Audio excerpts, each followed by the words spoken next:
지금부터. 거기 보면 맨 위에는 내가 이번 달에 적어도 무엇을 완성하겠다는 큰 약속을 하는 거고요. 그 다음에 주차별로 보면 네모박스 되어 있는 게 있고 X표 되어 있는 게 있을 거예요. 지킨 건 네모박스, 지키지 않은 건 X표. 그 다음에 밑에 보시면 뭐가 나와 있냐면 주차별로 아이가 반성을 해놨거든요. 근데 그것에 관한 구체적인 일장에 나와 있는 것이 아까 그 보신 뒷장부터 진행되는 건데요. 그 뒷장에 진행되는 내용의 맨 아래쪽에 보시면 아이가 작은 글씨로 무엇인가 포스트잇을 붙여놓은 게 보이실 거예요. 보이시죠? 그게 이제 포스트잇을 아이가 붙였던 걸 제가 그냥 복사해서 이렇게 시커멓게 나왔거든요. 거기 맨 밑에 보시면 이제 나왔는데 그것을 아이가 뭘 하냐면 오늘 학습일지 적었던 것 중에서 가장 자기가 그래도 덜 지켜졌다거나 내지는 가장 중요하다고 생각하는 걸 거기다 적어서 주말 내지는 월말에 그걸 다시 공부를 하도록 그렇게 유도를 합니다. 그래서 아이들 솔직히 오늘 하루 뭐 공부했는지 물어보면 오후에 물어보면 몰라요. 그래서 기록하는 습관을 남기시는 게 좋습니다. 무슨 공부를 하던 간에요. 그 수학도 마찬가지로 기본 시간에 공부를 하고 나면 자기만의 개념 노트를 만드는 게 굉장히 중요하거든요. 그래서 자기만의 개념 노트를 만드는 것도 누군가 조력자가 부모님이 되시던 선생님이 되시던 그걸 좀 확인을 해주는 게 가장 좋은 방법이고요. 또 질문 있으신가요?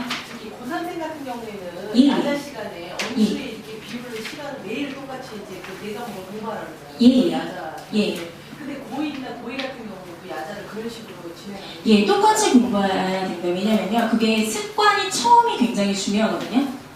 아이들 이제 관성의 법칙이 제가 아이들한테 항상 농담으로 하는 게 지각하는 놈이 지각하고요, 결석하는 놈이 결석하고요, 공부 안 하는 놈이 계속 안 하고요, 숙제 안 해오는 놈이 안 하거든요. 아이들도 관성의 법칙이 성립이 돼서 처음부터 초반에 습관을 그렇게 들여주시는 게 좋은데요. 고등학교 2학년을 기준으로 얘기를 하면 수학에 관한 비중을 40을 두시는 게 좋고요. 영어에 관한 비중 40 두시는 게 좋고 나머지 30을 유동적으로 활용하시는 게 좋아요.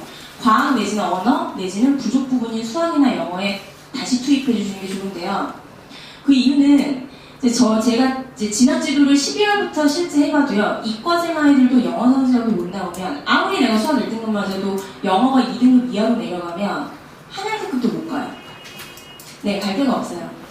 그냥 어머니들 등급하면 잘 감이 안 오실 텐데 제가 아주 근데 기준으로 말씀드리면 이과생 애들이 문과생 아이들보다 3분의 1이 적거든요. 지금은요. 5분의 1까지 갔다가 3분의 1까지 선으로 이제 오게 됐는데 그래서 1등급이 6,900등이었는데 이과생들이 6,900등이었는데 문과는 18,000명 정도까지 갔었거든요. 이번에요. 그만큼 어찌 보면 대학을 가기가 훨씬 더 쉽고요. 어찌 보면 대학을 가기가 더 어려운 게 이과생인데요. 그래도 조금만 노력해주면 그게 가능한데 2등급, 올 2등급을 맞았다는 가정하에 올해 제가 보낸 가장 최적의 선이 경희대였어요. 경희대. 가장 최상의 선이요. 네. 그래서 솔직히 말해서 1등급, 2등급을 맞아도요. 1등급, 2등급, 1등급 이런 식으로 맞아도 등급은 1등급이 나왔지만 솔직히 한약대까지 보내기도 힘들거든요. 그래서 그거를 전체적으로 공부를 다 해주시는 게 좋고요. 과탐도 2학년 때부터 시키시는 게 정말 맞습니다. 저희 재수생 아이들도 제가 3월부터 2월부터 과탐 공부 시키거든요. 아이들 고3 기준으로도 어떻게 생각을 하냐면 6월 이후에 선생님 과탐 하면 됩니다라고 생각하는 아이들이 많은데 오늘 하루 공부해야 될 시간이 10시간을 기준으로 한다면 10시간을 기준으로 한다면 아이들 언수에만 하고 있다면 333 비중으로 33% 이렇게 공부하게 되면 3시간씩 공부하거든요. 근데 6월 이후부터 만약에 공부해버리면 과탐에 할애해야 되는 시간이 2과목이 더 들어가 버리기 때문에 절대적인 공부 시간이 줄어들어요. 그래서 수학이나 외국어에 집중을 해야 되는 시기가 6월 이후서부터 그냥 사실 거기서부터 이제 전부 모든 판도가 드러나는데 그때 수학 시간은 줄어들고 공부해야 되는 과목이 늘어나 버리면 아이들 심리적으로 압박이 오고요. 그리고 점수는 자연히 안 나오게 되고요. 전부 다 동반하락하거든요. 그래서 이왕이면 2학년 때부터 2학년 1학년 때부터 과탐 같이 공부시켜주시는 게 좋고요. 수학하고 영어는 반드시 같은 세트로 저학년 때는 1학년, 2학년 때는 같은 비중으로 공부를 시켜주시는 게 좋습니다. 이과생들. 그 선생님 생각에 수리 논술을요. 네. 수시에 논술을 시험을 갔을 때 수리 논술을 몇 학년 때 준비하는 게 좋아요? 가장 좋은 거 2학년 때부터 준비를 해주시는 게 좋고요. 그 대신에 거기에 너무 많은 시간을 할애하시면 안 되고 아이가 기본 지식, 배경 지식을 쌓는다는 기본 전제 하에 그냥 보내시는 게 좋아요. 왜냐면 수리논술에 나오는 문제들이 녹록치 않은 문제들이 나오거든요. 그런데 그게 그 사고가 아이가 정말 수학적으로 머리가 천재이지 않은 이상 이상 그게 한 번에 끼일 수는 없거든요. 그래서 저희 아이들 수리논술 준비해서 대학 가는 아이들도 보면 뭐 예를 들어서 10회 코스 이렇게 듣고 와요. 그러면 아이들이 어떤 문제가 있었구나에 대한 맛만 보고 오는 거지 사실상 어떤 문제를 맞닥뜨렸을 때 고민 없이 써내려가는 애들은 없거든요. 그래서 미리 준비해 주시는 건 좋고요. 집중해서 하는 건 3학년 이제 시험 볼 시기쯤 다가가서 집중적으로 하시는 건 좋고요. 그러니까 배경 지식을 쌓는 건 2학년 때부터 해주시는 게 가장 좋아요. 근데 고1, 요번에 고1은요. 예. 과학쌤이 아니었어요. 네, 또 별도의 질문 있으신가요? 뭐 제 수업에 관한 질문 아니셔도 전반적으로 수학에 대한 공부 이런 거 다 말씀해 주셔도 돼요. 네, 저희 남편이 또 언어 선생님이라 언어를 어떻게 공부하나 어머니도 오셔갖고 저는 이제 저희 원장님이 저를 되게 싫어하시는 게 우리 원장님 말고 이제 오전에 근무한 제가 투잡을 뛰니까 오전 원장님이 저를 되게 싫어하시는 이유가 뭐냐면 학부모님이 오시면 절 붙잡고 3시간을 상담을 하세요. 상담실을 좀 비워달라고 원장님이 굉장히 싫어하시거든요. 그 시간을 차라리 학생들을 상담해야지 말씀을 하시는데 어머님들 답답하신데 여쭤보실 데가 없거든요. 솔직히 아이들한테 물어보면 아이들은 승질내고요. 그 다음에 다른 데 이제 가서 뭐 물어보실 수는 있지만 그게 기회가 녹록지 않고요. 궁금하신 면 있으면 여쭤보셔도 돼요. 네? 2대 분자생물학고요? 예. 올해 컷이요. 이대 같은 경우에는 이과생 여자아이들 보내려면 거기도 2등급 정도 생각하셔야 되는데요. 2등급이야. 올 2등급 생각하셔야 되는데 아까 말씀드렸던 경희대선하고 이대선하고는 2등급이 차이가 좀 있거든요. 2등급도 높은 2등급이냐 낮은 2등급이냐에 따라 다르거든요.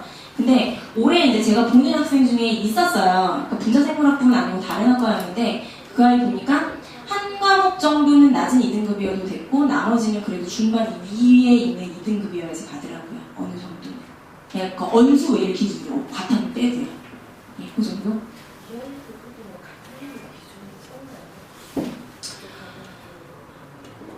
이 아이들은요, 과탐 비중이 어느 정도 그래도 다른 여자 대학들보다는 좀 높은 편이죠. 몇 프로 많아요? 이대 같은 경우에는 이제 올해는 또 어떻게 달라질지 모르겠는데요. 그러니까 이렇게 생각하시면 돼요. 보통 4과목이 다 반영되는 대학이 있고요. 그 다음에 아니면 3과목 반영되는 대학이 그렇게 다르잖아요. 예? 2과목 반영. 예, 2과목. 근데 2과목 반영되는 대학 보내시려면 KTX 타고 보내셔야 됩니다. 웬만한 대학들이. 아니요, 다분해서 있어요. 예? 다분해서 예. 다분해서 2과목 반영되는 대학이 예. 홍대에 났는지 예. 상명에 이런 대학이 있어요. 예, 근데 상명대나 홍대 같은 경우 만약에 그 선에서 보내실 것 같으면 이미 서울대 다 보내시거든요. 앞군에서요. 그래서 말씀드리는 거예요. 이제 두 군에서 이제 보내시려면 이제 KTX 타고 보내는 대학이 대부분인데요. 이제 보통 아이들이 어떠냐면 다 언수의 성적이 고루 잘 나오고 과탐까지 어느 정도 나오는 아이들이 4과목 넣는 대학들을 많이 넣거든요. 그렇잖아요. 그러면 언수에는 거의 다 아이들이 등급선이 비슷하다고 생각하면 결국은 4과목 들어가는 대학에서 이과생들 같은 경우 가장 당락을 좌우하는 게 과탐이에요. 왜냐면 언수의 기준으로 선생님들 어느 정도 대치표 플랜 짜놓고 그 다음에 들어가는 게 과탐에 과연 몇 %예요. 올해 같은 경우에도 지구과학 원 선택한 애들, 투 선택한 애들 굉장히 비쌌었거든요. 여기 과탐 선생님이 뒤에 계시기 때문에 제가 뭐라고 얘기하는 게 그렇게 잘난 척은 못하겠지만 한 문제 틀려야 1등급이면 다 문제가 1등급이고 막 이랬었거든요. 그래서 그 정도에 따라서 또 다르기 때문에 완벽하게 준비는 해주셔야 다른 과목에서 불이익받는 것보다 훨씬 더 크게 받기 때문에 예, 과탐 비중이 훨씬 더 크다고 볼 수 있죠, 걔네들은. 네. 학습 일지에 대해서 여쭤보고 싶은데요. 네. 이게 그 학기 중에도 4시간 이걸 작성하면서 당연하죠. 거기 수업 중에 아예 거기 보시면요. 저희 이제 오전에 수업 받은 거, 오후에 수업 받은 것도 기준으로 다 적은 거거든요. 그러니까 수업 내용 중에서 서머리를 해놓은 거예요. 오늘 배운 선생님이 해준 내용 중에 중요한 게 무엇이었다. 이렇게 이걸 네. 복사이나 이런 식으로 해서 복사를 해서 낮잠을 가지고 다니는 활용하는 게 나을까요? 아니면 노트나 이런 저 같은 경우에는 어떻게 하라고 보통 얘기하면요. 노트에 쓰라고 하면 잘 안 하니까 낮잠으로 해서 저는 제본으로 주거든요. 성취감을 그걸 더 크게 맛봐요. 빅노트에 써서 채워가면 아이들이 보통 어떠냐면 빅노트 다 못 채우는 경우들이 많은데 낮잠으로 해서 나중에 묶으면 자기 일기장처럼 돼버리거든요. 낮잠을 해서 매일매일 모아서 다 쓴 뒤에 제본을 한다고. 그렇죠. 그럼 일기장처럼 되니까요. 아이들 그냥 일기 쓰는 것처럼 그냥 공부에 대한 일기라고 생각하시면 돼요.